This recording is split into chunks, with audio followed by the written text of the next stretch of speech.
Hello once again, everybody. Ty here with our recap and top plays for Week 4. Lots going on from this past weekend in Baltimore. We had a historic rivalry see action on Homewood Field, and as a result, had the first sellout crowd of the Premier Lacrosse League. We had a new record for points in a game set by Jules Henenberg in his Redwoods debut, and to no surprise, more games down to the wire. The Whipsnakes are becoming the bandwagon to jump on, it seems, as they extended their unbeaten streak to now 4 games, taking down the Atlas in a back-and-forth affair that was decided in the fourth quarter. The Chromes suffered their 4th loss by just a goal to the Redwoods, who now improved to 500 with a 2-2 record. The Archers failed to complete their comeback against the Chaos as they fell short by just a goal as well, after trailing 10-4 at halftime. The Chaos improved to 3-1, while the Archers fell back to 500. But now let's get to the good stuff. Week 4's top plays coming right up. We had lots of great stuff to work with from the weekend, couldn't fit them all in, so here are a few honorable mentions to get us started. First of all, Tim Troutner's going to make an unreal save, get out in transition, and just get his first apple of the year, hitting the pole in stride. He's coming in fired up with the chest bump. So is the rest of the offense. Let's see the replay here. A great down feed, a good shot, but an even better stop. He'll hit it off of his foot, pop it into the stick, just like he meant to do. Soak a check or two, get over the midline, hit his boy in stride, and that is all she wrote for that one. Next here, we got Whipsnakes Atlas tied at 9 apiece, 8.5 left to go. They're going to hit the point man, and he's going to bury that one. Mr. Fourth Quarter Ryan Drenner at his best right now, chewing out Durkin after that beauty of a shot. Let's see the replay here. Big face-off win by Nardella over Baptiste. Fresh off the last goal, wins this face-off, is going to dump it out to the point guy. And like I said, that's a goal every time. We'll see here in the replay, Drenner putting it through the leg of Durkin, a low to mid bouncer offside hip. That is just absolutely perfection. And lastly here we have halftime, Atlas Whips. Tucker Durkin in the locker room just looking lost in space, just looking like an absolute hardo here. Love to know what's going on in his mind 24/7. Got that 1,000-yard stare all the time.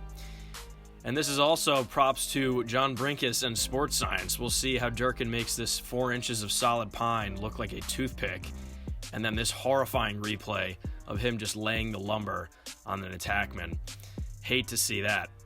Next up, however, we'll get to the actual top 10 plays. We're going to start off Rabel here, dodging down the side. Whips and Atlas tied at 4 apiece. Minute left till the half. He's going to get topside and throw it into Cloutier, who's going to evade the pressure. 3 different checks, I believe I counted there. The Chapel Hill product. We're going to see Rabel here get a redodge. Maybe gets away with a ward, going to feed it in. Risky, but Cloutier will make you pay if you chase stick. And that is what the Whips did there. Look at that. 1, 2, last one, 3. Bernlar's a little pissed at the defense there. Next up, later in that game, Whips up 4, 13-9 on the man up, looking to make it 5. And Scotty Rogers says absolutely not. Look at this one-handed save in the replay.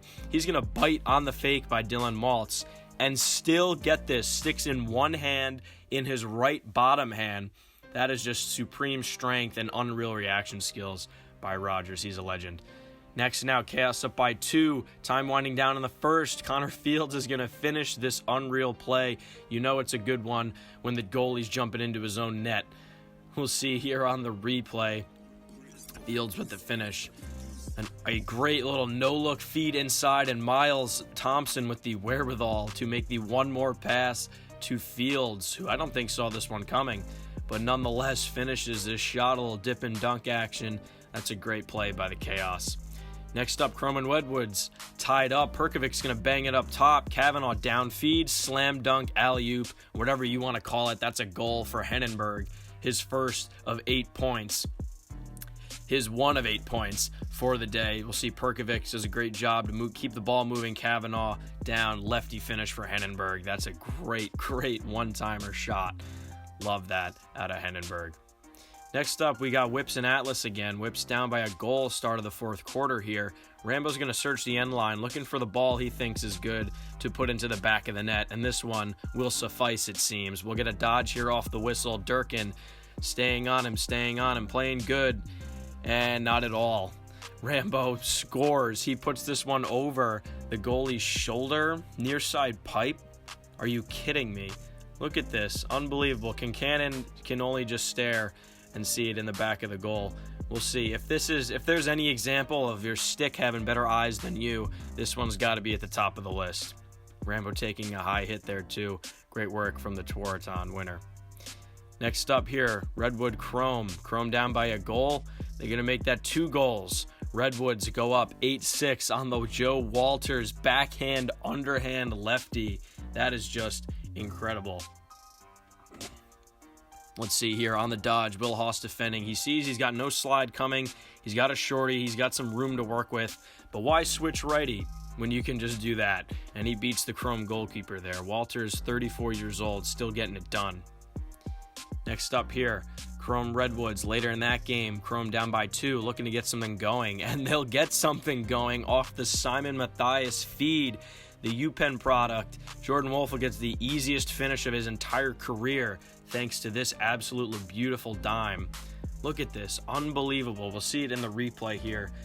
Zoomed in and slowed down. He's going to see the slide coming and throw a lefty lever pass on the money. Are you kidding? One more time here. This is just exquisite skill and control by the rookie. Here, Archer's down by 4 to the chaos, and Miles Thompson says, let's just make it 5, and in style while we're at it. This is just ridiculous. BTB, classic Thompson finesse. He catches this one on the crease. He's just going to plant it, and why not? If there's the chance to throw a BTB, why not? Look at him wrap this around the defender's helmet, put this far post, a beautiful shot behind the back nonetheless. You got to tip your hat to the Thompson brother. Next up now, Redwoods and Chrome earlier in the game, pole to pole in transition. He's going to wind up. Nope, he's going to go backhand, toe drag, and throw this absolute nonsense to the top left corner. He's jumping up and down like a little kid. The whole offense fired up for him as well. Look at this. Unreal toe drag, cradle, underhand, flip it to nip the top left corner. That is just beautiful in every sense. And number 1 here, Chrome again. Redwoods pole making another great play with the stick. And low quality film here, I'm sorry, but it's only high quality plays from here on out. And Ryder Garnsey will do just that. Finish an unreal backhand, underhand shot again, just like Joe Walters earlier. We'll see here. The pick off by the defenseman, a great stick, gets it out to the midi, who will give some underhand sauce to Hennenberg, and he'll throw the BTB just because he can. And then, just as usual, the Notre Dame grad Garnsey with a great in-tight finish, something we're used to seeing out of him for years at Notre Dame. And that's going to do it for the top 10 here. Thank you for tuning in. Be sure to check in next week for Week 5's top plays and even some film analysis if you're lucky. Thank you everyone for watching. Peace.